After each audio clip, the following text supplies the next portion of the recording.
I mean, you picked a guard in the top 100 picks, and that is different than what you've done recently.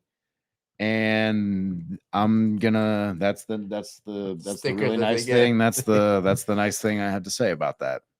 Hopefully he comes in and is better than Lucas Patrick and better than Cordell Volson, and they can put him, and he is a breath of fresh air. I hope that. I hope that hard for us. Yeah, you're gonna focus on some positives. I mean, he according to PFF, he had an 87 pass block, right? Run block rate was a 71.8. I mean, 59 on gap though, which we know the Bengals don't run zone, and that's it's not like the guy's just like never gonna touch the field. I'm not necessarily worried about that. I just feel like the upside is so capped. I'd like to, say some positive things that we have to say about Dylan Fairchild.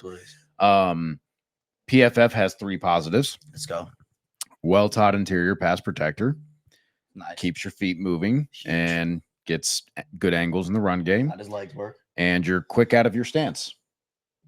That's the end of the positives that they had to write there. Dane Brugler from The Athletic in his Beast, which is a wonderful resource.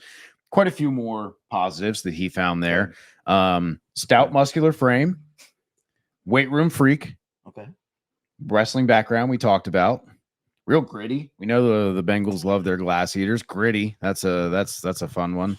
But Dane Brugler also does say that he thinks that between the lack of starting experience until recently, that maybe there's some room to grow a little bit there, and the fact that he is 21, about to turn 22.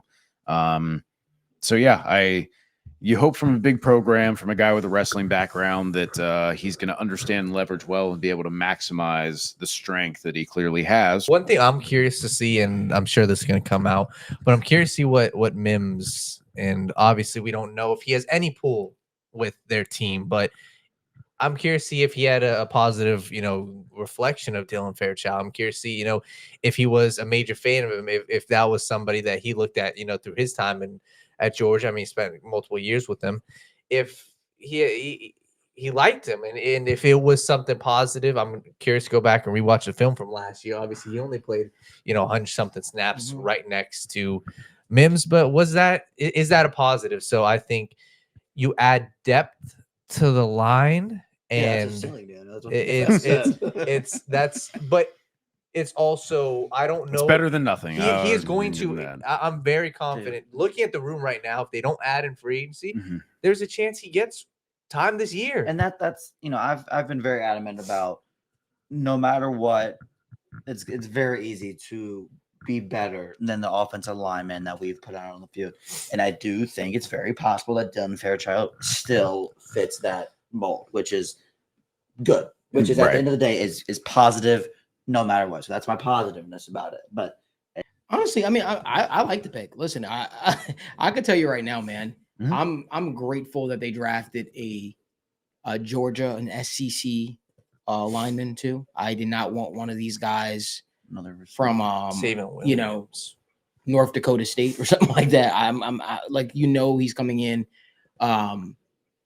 facing NFL caliber level skilled players, and honestly, he played at a very, very high level. I obviously, there you can have your pick of the litter. You could say, we prefer this lineman over that lineman, and that all makes sense. One thing's for sure is I don't think this is a bad pick.